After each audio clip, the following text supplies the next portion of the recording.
नमो नमः सर्वेभ्यः। सा महोदया न आगतवती इदानीं। अस्ति तत्र। हम्म। एतावता अस्माभिः सन्धिप्रकरणम् आरब्धं, संज्ञाप्रकरणं सम्यक्तया समाप्तम्। सन्धिप्रकरणे यदा सन्धिप्रकरणं पठामः तत्र केचन अंशाः ज्ञातव्याः भवन्ति। ते यदि ज्ञास्यन्ते अथवा ज्ञायन्ते चेत् सन्धिप्रकरणं सम्पूर्णं सन्धिप्रकरणम् अथवा लघुसिद्धान्तकौमुदीम् अवगन्तुं सरलता भवति। तत्कृते अहं कानिचन उदाहरणानि अत्र दर्शयामि। सन्धिप्रकरणविषयक ज्ञातव्यानि कानिचन पदानि अत्र अहं स्थापयामि। प्रथमं पदमस्ति संहिता अथवा सन्धिः इति। संहिता इति शब्दः अस्माभिः संज्ञाप्रकरणे पठितः। संहिता इत्युक्ते किम् इति चेत् परसन्निकर्षः संहिता, परः सन्निकर्षः संहिता नाम यत्र परस्पर संहिता वर्तते। इति द्वयोः स्वरयोः मध्ये यदि व्यञ्जनानां व्यवधानं नास्ति चेत् तयोः परस्पर किं संहिता अस्ति। तत्र संहिता नाम सन्धि भवितुम् अर्हते इति अर्थः। तद् एकं पदं। सन्धिकार्यम् इति अपरं। तथा सूत्रे विभक्त्यर्थः नाम विभक्तीनाम् अर्थः कथम् अवगन्तव्यं तस्मिन् विषये अधुना किञ्चित् अहं बोधयिष्यामि। प्रथमम् अस्ति संहिता। संहिता नाम किं? परसन्निकर्षः संहिता। अस्तु, वर्णानाम् अतिशयसन्निधिः संहिता इति शब्देन ज्ञायते। यदा यदा संहिता भवति, कदा, कुत्र? वर्णद्वयोः मध्ये। वर्णद्वयं नाम स्वराणां मध्ये। संहितायां सत्याम् एव सन्धेः अवकाशः भवति। यत्र यत्र संहिता अस्ति तत्र तत्र सन्धि कर्तव्या। तत्र सन्धिः निश्चयेन भवेदेव। निश्चयेन नाम तदपि अग्रे वक्ष्यामि। कुत्र कुत्र नित्यकर्तव्या, कुत्र कुत्र विकल्पेन कर्तव्या, तद्विषये वदिष्यामि। किन्तु सन्धि कुत्र भवति इति प्रश्नश्चेत् यत्र यत्र संहिता अस्ति तत्र तत्र सन्धिः कर्तुं शक्यते, शक्यः, सन्धिः शक्यः। सन्धि इति पदं पुल्लिङ्गशब्दः। अस्तु, अयम् अंशः अवगतः चेत् अग्रे सरामि। सन्धिः इति नाम किम्?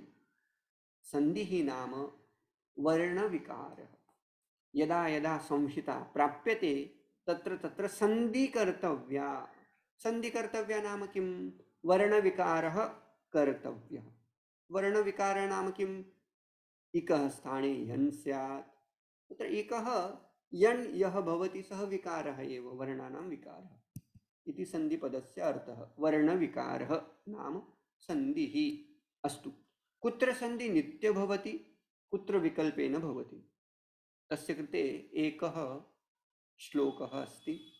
संहितैकपदे नित्या, नित्या धातुपसर्गयोः, नित्या समासे वाक्ये तु सा विवक्षामपेक्षते। तत्र सा विवक्षा इति वक्तव्यम्। सा इति पदं स्थापयामि। सा विवक्षाम् अपेक्षते। संहिता एकपदे, यत्र यत्र एकपदं वर्तते तत्र संहिता कीदृशी भवति? नित्या भवति। तत्र सन्धि भवति एव अथवा कर्तव्यः एव सन्धिः। कुत्र? एकपदे। एकपदं नाम किं? पदं नाम किं? तद् वक्तव्यं। पदं नाम किं? संज्ञाप्रकरणस्य अन्तिमं सूत्रमस्ति सुप्तिङ्गन्तं पदम्। अतः मया उक्तं कण्ठस्थीकुर्वन्तु, तेन तिङन्तं सरलता भविष्यति। पदं नाम किं? सुबन्तं तिङन्तं च पदसंज्ञं स्यात्। यस्य अन्ते सुप्रत्यय सुबादिप्रत्ययाः वर्तन्ते, सु औजस् अम् औक्षस् इत्यादि प्रत्ययाः, तत् अपि पदम् इति शब्देन ज्ञायते।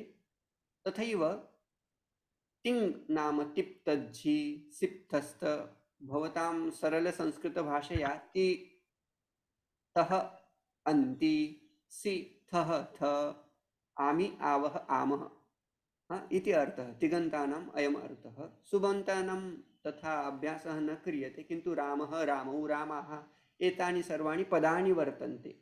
यदि एकम् एव पदं वर्तते, तत्र यदि संहिता भवति, संहिता यदि प्राप्यते चेत् तत्र सन्धिः कर्तव्या। उदाहरणार्थं किं? राम इति प्रातिपदिकम् इति मेन् शब्दः, तत्र सुबादिप्रत्ययाः ऐड् क्रियन्ते। उदाहरणं किं? राम प्लस पंचमी विभक्तेः आत् इति रामात् प्रत्ययः, इति सुबन्त प्रत्ययः। अधुना एकमेव पदमस्ति, एक यदि पदमस्ति चेत् सन्धि नित्या कर्तव्या इति शब्द इति अर्थः। अयं भागः अवगतः? संहितैकपदे नित्या। इतोपि नित्या कुत्र भवति इति चेत् अग्रिमं पदम्, धातूपसर्गयोः, धातु प्लस उपसर्ग यत्र यत्र भवति, यदि संहितायाः विषयः अस्ति चेत् सन्धि तत्र कर्तव्या। उदाहरणं किम्? उप प्लस एति, उप इति उपसर्गः अस्ति, इण् गतौ इति धातु वर्तते, एति इति तस्य रूपं भवति। चेत् यत्र यत्र धातूपसर्गयोः संहिता वर्तते तत्र नित्या कर्तव्या संहिता, तत्र सन्धिः नित्यः कर्तव्यः। चेत् उप प्लस एति इट बिकम्स उपैति। अस्तु, इदमपि स्पष्टं। समासे नित्या, here you can put a comma, where नित्या समासे, अत्र you can put comma, okay. अस्तु, समासे अपि संहिता नित्या कर्तव्या। उदाहरणं किं? गज इति पूर्वपदम्, आननम् इति अपरं पदम्, उत्तरं पदम्। अस्तु, समासान्तं पदं वर्तते, समासे सन्धिः नित्यः कर्तव्यः, समासे संहिता नित्या कर्तव्या इति चेत् गजाननः इति पदम् अनेन साध्यते। गजाननः, यत्र यत्र समस्तपदं वर्तते, यत्र यत्र धातूपसर्गः अस्ति, यत्र यत्र एकपदं वर्तते, तत्र सन्धि नित्या अथवा सन्धिः नित्यः कर्तव्यः, संहिता नित्या कर्तव्या इति अर्थः। अस्तु, चेत् विकल्पेन कुत्र भवति? उच्यते विकल्पेन वाक्ये तु सा विवक्षाम् अपेक्षते। यदि कर्तृविवक्षा अस्ति चेत् तस्याः तत्र अवकाशः भवति संहितायाः। नाम किं? यदि कर्ता वाञ्छति यद् अहम् अत्र सन्धिं करिष्यामि चेत् सः कर्तुं शक्नोति। यदि सः वाञ्छति अहं सन्धि न करोमि चेत् सः न करिष्यति। उदाहरणार्थं रामः गच्छति इति वाक्यम् अस्ति, अत्र वस्तुतः विसर्गसन्धिः प्राप्यते। विसर्गस्य स्थाने उकार आदेशः भवति, अकार प्लस उकारं भूत्वा तत्र ओ इति भवति। रामो गच्छति, यदि कर्ता इच्छति अहं सन्धिं करोमि चेत् रामो गच्छति इति अपि पदम्, इति अपि वाक्यं साधु एव वित् सन्धि। रामः गच्छति, यदि सः सन्धिं कर्तुं न इच्छति चेत् रामः गच्छति इति अपि साधु। एतावता अयं संहिता अथवा सन्धि प्रकारं वयं दृष्टवन्तः। एतावता स्पष्टम्। अधुना सन्धि कार्यं किं तद्विषये किञ्चित् पश्यामः। सन्धि कार्यं तत्र त्रिविधम् अवगन्तव्यं। वस्तुतः आदेशः, आदेशः इति शब्दः भवद्भिः श्रुतः वा? आम्। आर्डर् इति भवति, किन्तु व्याकरणशास्त्रे आदेश इति शब्देन आर्डर्, आज्ञा इत्यादिकं न। अत्र आदेशः किञ्चित् भिन्नप्रकारः, तद्विषये पश्यामः। वर्णस्य स्थाने, एकस्य वर्णस्य स्थाने यदा अपरः वर्णः आदेश नाम अपरः वर्णः आगच्छति, सः आदेश इति शब्देन ज्ञायते। अर्थः कः? स्थानेः स्थानौ कश्चन वर्णः नूतनतया आगच्छति, सः स्थानिं निष्कासयति तथा स्थानौ तत्र उपविशति। नाम किम्? एकम् उदाहरणं वदामि। यदि कश्चन राजा वर्तते, तस्य बहूनि मित्राणि तु भवन्ति, किन्तु तस्य राज्ञः बहवः शत्रवः भवन्ति। यदा शत्रु तस्य उपरि आक्रमणं करोति, सः किं करोति? तं राज्ञम् अथवा राजानं, क्षम्यतां, तं नृपं पराजयति, तस्य स्थाने उपविशति। यदि शत्रु अस्ति चेत् आदेशः तद्वत्, आदेशः शत्रुवत् भवति, शत्रुवत् आदेशः इति वक्तव्यम्। उदाहरणं किम्? इको एनचि इत्यत्र अस्माभिः सुध्यूपास्य इति रूपं साधितं। तत्र सुधी इकारः आसीत्, तस्य इकारस्य स्थाने आदेशरूपेण कः कृतः? यकारः। नाम इ इति वर्णस्य स्थाने क्षम्यतां, य इति वर्णः आदेशरूपेण स्थापितः, तथा आदेशः अवगन्तव्यः। नाम किं? यः शत्रुवत् स्थानेः अथवा स्थाने उपविशति, सः आदेश इति शब्देन ज्ञायते। आदेशः अवगतः, आदेशः सर्वदा शत्रुवत् भवति इति स्मर्तव्यम्। अस्तु, एकः प्रकारः सन्धिप्रकरणे आदेशः इति सर्वत्र भवति। अपरः प्रकारः आगमः। आगमः नाम किं? यः मित्रवत् भवति, मित्रवत् आगमः। तस्य अर्थं पश्यामः। स्थितानां वर्णानां मध्ये नूतनतया यः वर्णः आपतति, आगच्छति, वर्णद्वयोः मध्ये यदा यदा अवकाशः प्राप्नोति, तदा तत्र अपरः वर्णः तत्र आगत्य उपविशति, मित्रवत् भवति इति कृत्वा तयोः मध्ये उपवेष्टुं सः अर्हति, शक्नोति। यदा मित्राणि भवन्ति, यदि हास्टेल् मध्ये वसन्ति, ते जानन्ति, यदि बेड् एकः एव, सर्वे अपि तत्र मिलित्वा ते शयनं कुर्वन्ति। तथा भवति, दिने भवतु रात्रौ भवतु। अस्तु, मित्रवत् आगमः इति उदाहरणं किम्? अस्मिन् सन्धिप्रकरणे एव छे च इति सूत्रम् आयाति। तेन किं? तुक् इति आगमः यदा यदा आगमिष्यति तदा अहं वदिष्यामि, अत्र केवल उदाहरणरूपेण अवगच्छन्तु। तुक् इति आगमः भवति।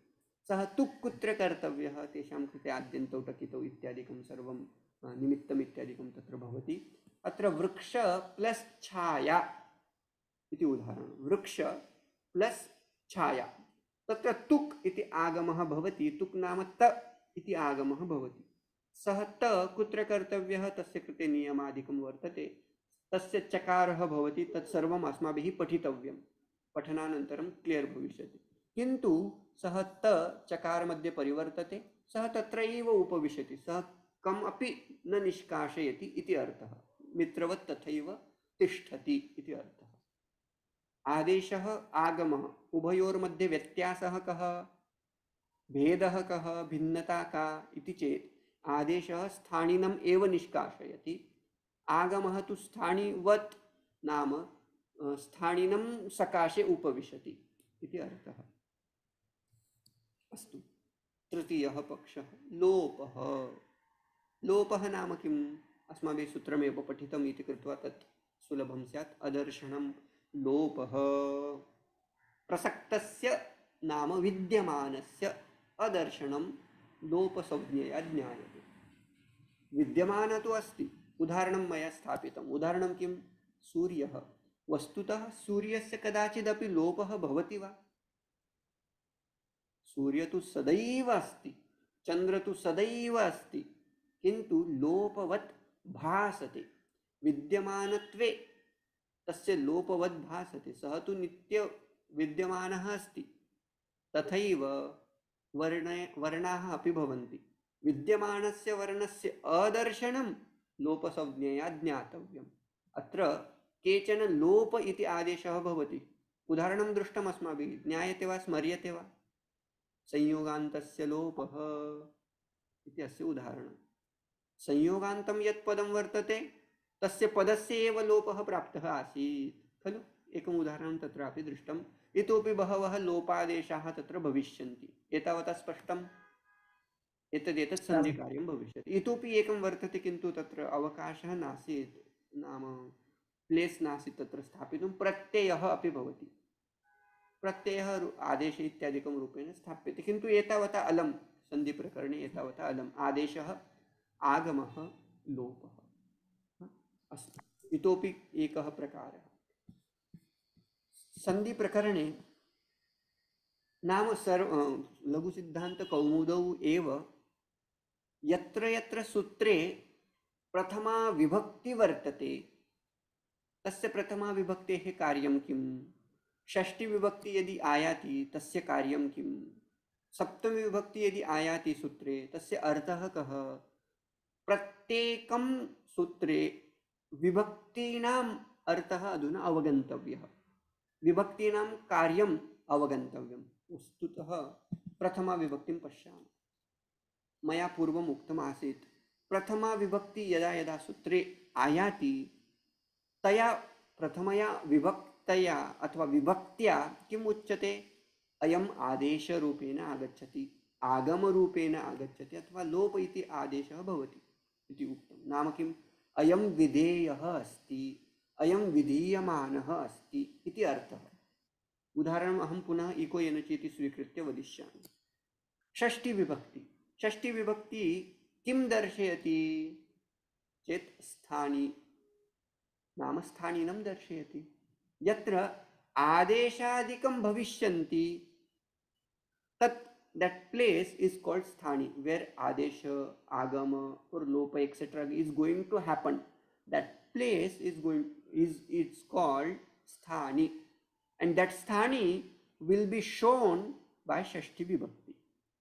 Whenever there is a shashti vibhakti in sutra, we have to understand that is sthani, where actually some adesha or agama will be said. Here you have to do some adesha. For example, ikah is a sthani, where yan adesha is going to happen. So shashti shows sthani, prathama vibhakti shows some karyam. Here you have to do something. It can be adesha, it can be agama, etc. Saptami vibhakti. Saptami vibhakti kim darshayati? Saptami vibhakti nimittam darshayati. तन्निमित्तं किं?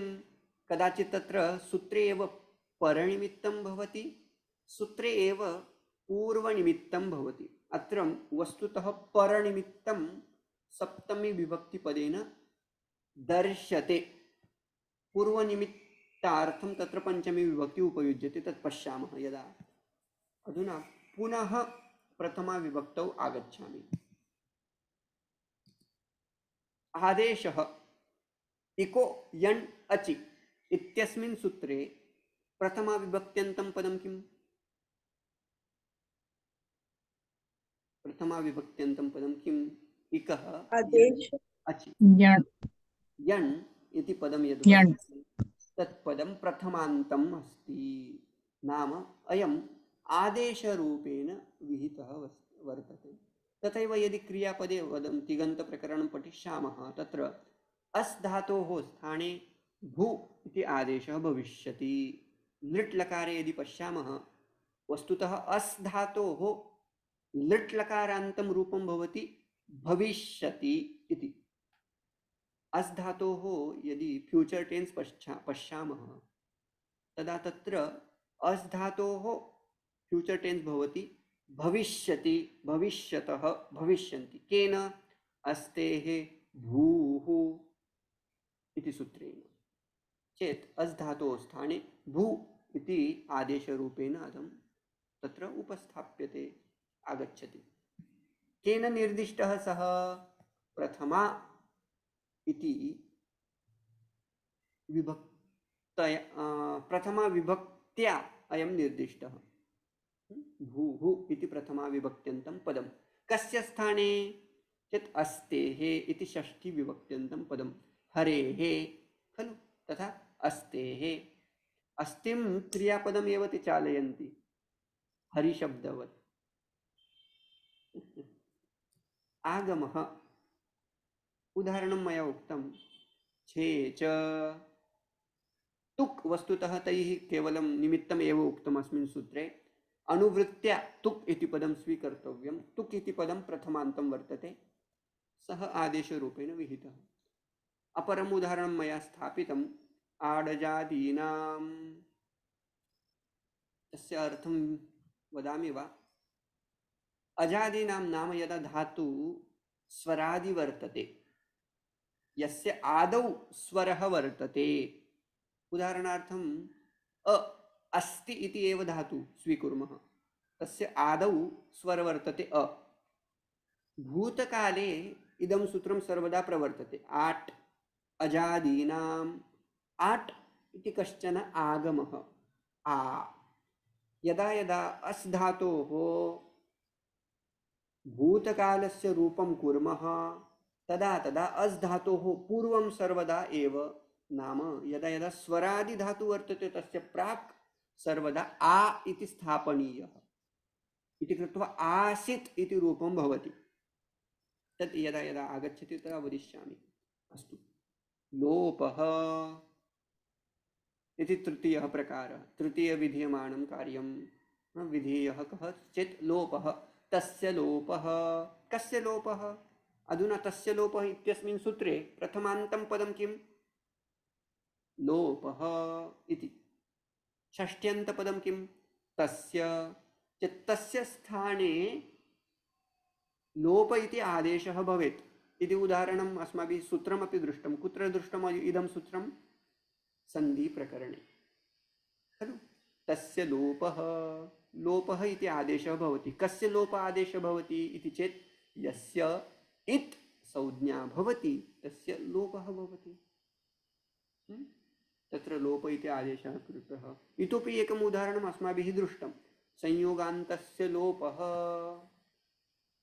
तदपि लोपः इति प्रथमान्तं पदं संयोगान्तं षष्ठ्यन्तं पदं संयोगान्तं यद् वर्तते तत्र लोपः भविष्यति इति तेन सूत्रेण ज्ञाप्यते इदं सूत्रं न पठितम् इति कृत्वा अहं तत्र एवम् अवगच्छन्तु संयोगान्तस्य लोपम् इति स्थापयन्तु इदं तु बहु अनन्तरम् आगमिष्यति अस्तु तृतीयं प्रकारं वदामि चतुर्थं प्रकारं प्रत्ययः प्रत्ययः अधुना आदेशः आगमः लोपः तद्वदेव प्रत्ययः अपि तत्र विधीयमानः वर्तते कुत्रचित् उदाहरणं किं वर्तमाने लट् यदि वर्तमानकालीनः प्रत्ययाः कर्तव्याः चेत् तत्र सर्वप्रथमं सूत्रम् आयाति वर्तमाने लट् इति सूत्रं तेन सूत्रेण यदा यदा वर्तमानः कालः अपेक्षते तदा तदा लट् प्रत्ययः क्रियते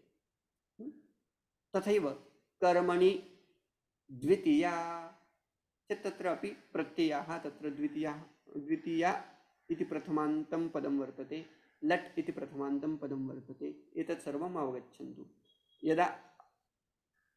यदि तत् इदं सर्वम् अत्र न अवगम्यते चेत् समस्या नास्ति किमर्थम् एतत् सर्वं स्थापितं यदा यदा सूत्रे प्रथमा विभक्त्यन्तं किमपि पदम् आयाति सः विधीयमानः भवति कदाचित् सः आदेशः स्यात् कदाचित् सः आगमः स्यात् कदाचित् लोपः कदाचित् प्रत्ययः अस्तु एतद् अवगन्तव्यं यदा यदा सूत्रे षष्ठीविभक्त्यन्तं पदम् आयाति तदा तत् पदं स्थानिं दर्शयति स्थानिनं दर्शयति अथवा स्थानं दर्शयति अस्तु यदा यदा सप्तमी विभक्त्यन्तं पदम् अस्ति तत्तत् निमित्तं दर्शयति, परनिमित्तं दर्शयति। तस्मिन् विषये पुनः वदामि।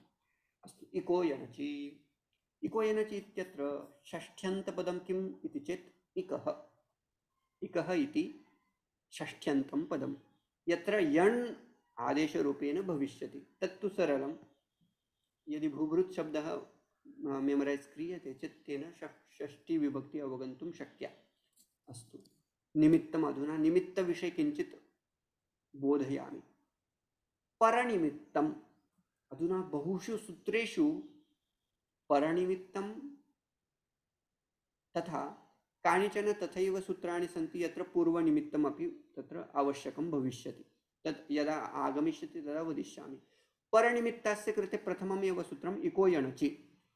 अचि इति सप्तम्यन्तं पदं तन्निमित्तं वर्तते। निमित्तं कीदृशं? परनिमित्तं।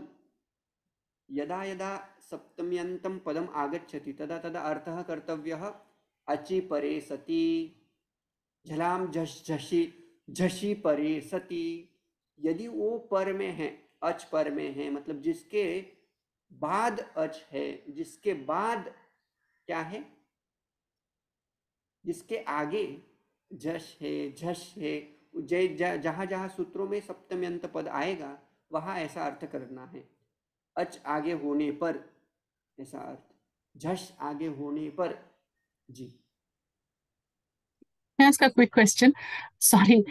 So when the word pare is used, and does that mean before a word or after a word? Like achi pare. forward. So are we saying it is so the word then achi? There will be sthani, thereafter there will be some nimitta.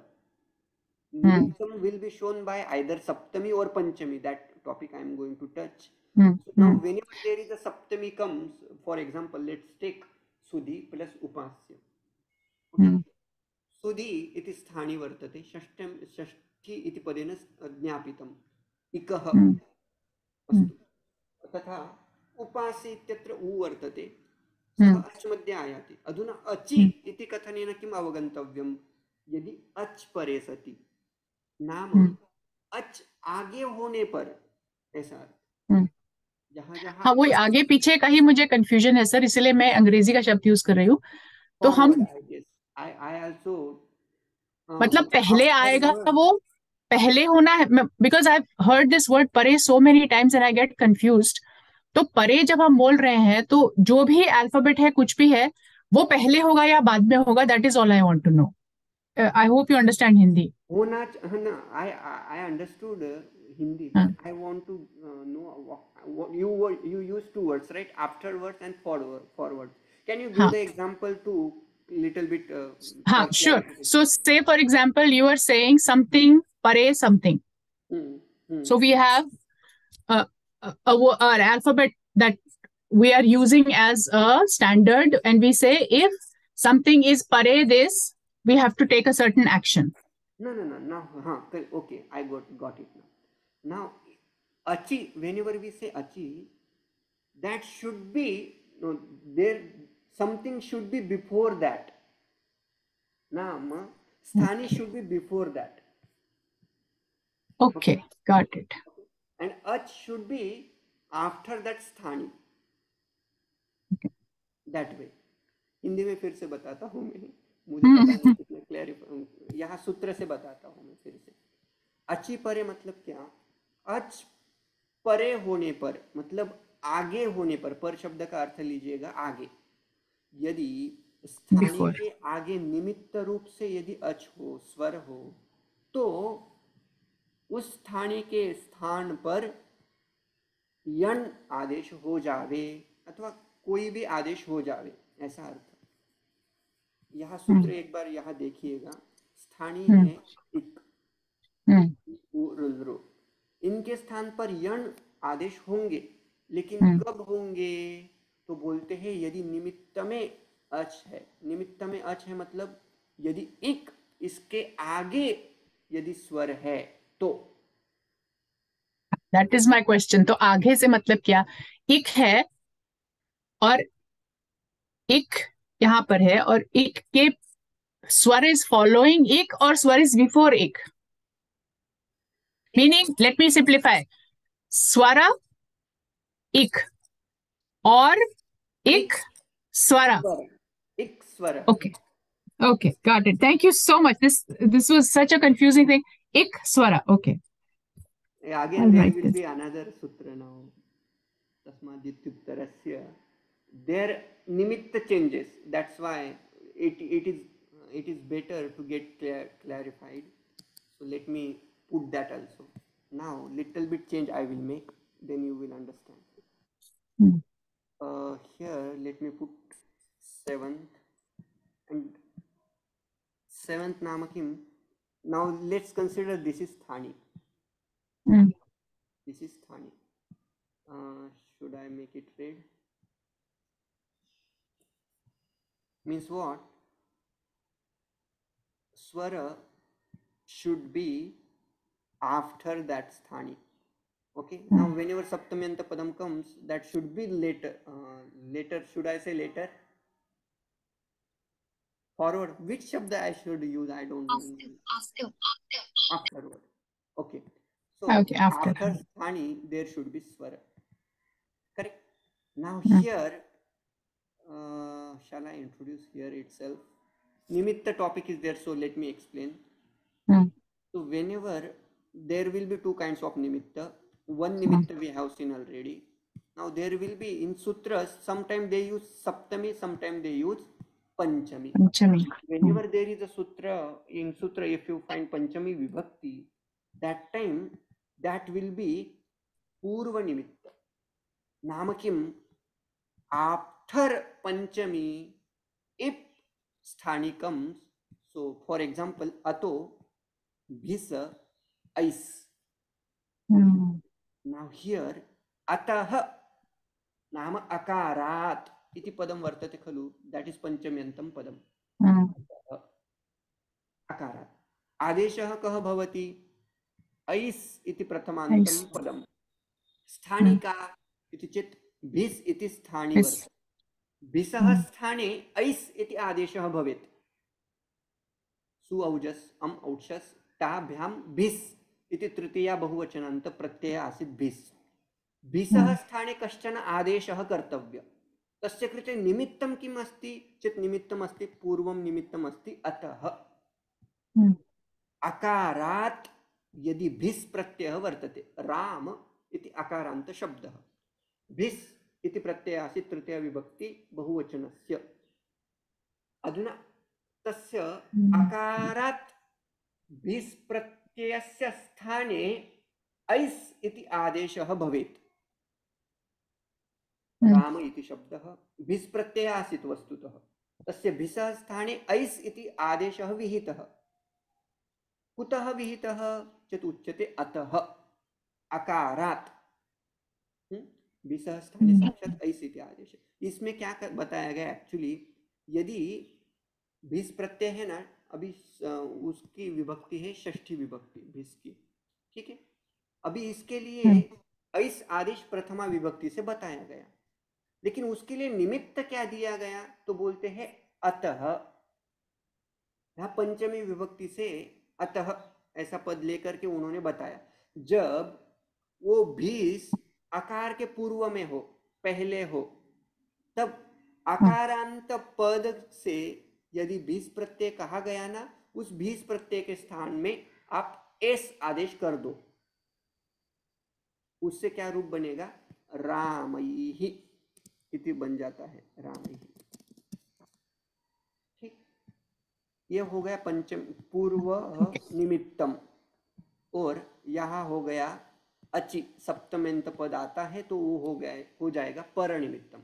जहां जहां सूत्र में सप्तम्यंत पद आएगा वो हो जाएगा पर निमित्त. जहां जहां सूत्र में पंचमी विभक्ति आएगी वो हो जाएगी पूर्व निमित्त. इसका उदाहरण हम जब जब आएंगे संधि प्रकरण में, तब मैं फिर से स्पष्ट करने का प्रयास करूंगा. ठीक है, इतना clear. Thank you so much. इसके जी आधार पे अब इसका आप सब लोग स्क्रीनशॉट लेके रखिएगा, और अगली की ओह जो भी संधि होगी ना, तो मैं इसमें फिर से ये सब टॉपिक लाऊंगा, तो इससे क्लियर स्पष्टता आ जाएगी। हाँ, would you mind sharing this sir group में? अगर आप डाल देंगे तो इट विल हाँ, बी मैं इजी, आपको और इज इट बिल्कुल डिफिकल्ट? अभी स्क्रीनशॉट लेके भेज थैंक दूँ। You so much, appreciate it.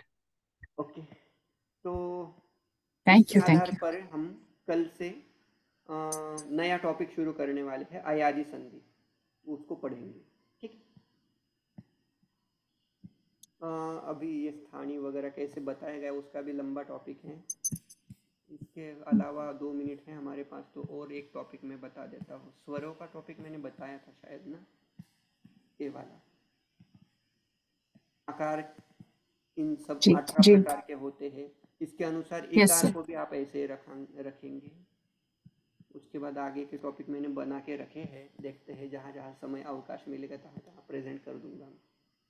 ठीक है, कुछ क्वेश्चंस? Thank you. नहीं, अभी तो नहीं है। सर मेरी एक रिक्वेस्ट है, जो जो सूत्र आप बोलते हैं ना संस्कृत में, उसका एक शुरुआत में थोड़ा सा 5 मिनट अनुपठन करेंगे आपके पास, आपके साथ, तो अच्छा याद अच्छा, हो जो जाएंगे हमने हम पढ़ लोगों लिए को। उनका। हाँ हाँ हाँ। बिल्कुल बिल्कुल। शुरुआत जब एग्जाम चालू होता है ना, क्लास 5 मिनट, तो आपके अभी साथ से अनुपठन करेंगे, करने से अभी से करेंगे, अच्छा। 2 मिनट है। 2 मिनट हाँ है हाँ, तो वो चलेगा, कोई बात नहीं। चलेगा चलेगा। जो आपको लगते हैं, जो हमें याद करने चाहिए परफेक्टली, तो आप वो बोलेंगे तो सब अच्छे याद से कर हो लेंगे। जाएंगे। ठीक है, अभी पारायण कर लेते हैं इस चैप्टर का जितना हमने पढ़ा। हाँ। अथा च संधिः। अथा अथा च संधिः। 1 मिनट, रिकॉर्डिंग करने की कोई जरूरत नहीं, मैं रिकॉर्ड स्टॉप कर देता हूँ। ठीक है, अभी 2 ही मिनट कर लेते। इको यणचि। इको यणचि। इकः स्थाने यण् स्यात्। एकस्थाने यण् स्यात्। अचि संहितायां विषये। अचि संहितायां विषये। सुधि उपास्य इति स्थिते। सुधि उपास्य उपास्य इति स्थिते। स्थिते। केनचित् एकेन वक्तव्यम्, अन्य म्यूट् कृत्वा वदन्तु। आम्। आमां। कश्चन एकः, वैशाली जी, हु इस्, ओके, हुएवर। आमां। तस्मिन्निति निर्दिष्टे पूर्वस्य। तस्मिन्निति निर्दिष्टे पूर्वस्य सप्तमी निर्देशेन सप्तमी निर्देशेन विधीयमानं कार्यं विधीयमानं कार्यं वर्णान्तरेणाव्यवहितस्य पूर्वस्य बोध्यम् वर्णान्तरेण व्यवहितस्य पूर्वस्य बोध्यं स्थानेन्तरतमः स्थानेन्तरं मह स्थानेन्तरतमः स्थानेन्तरतमः प्रसंगे सति सदृशतम आदेशः स्यात्। प्रसंगे सति सदृशतम आदेशः स्यात्। सुधय उपास्य इति जाते। सुधय उपास्य इति जाते अनचि च अन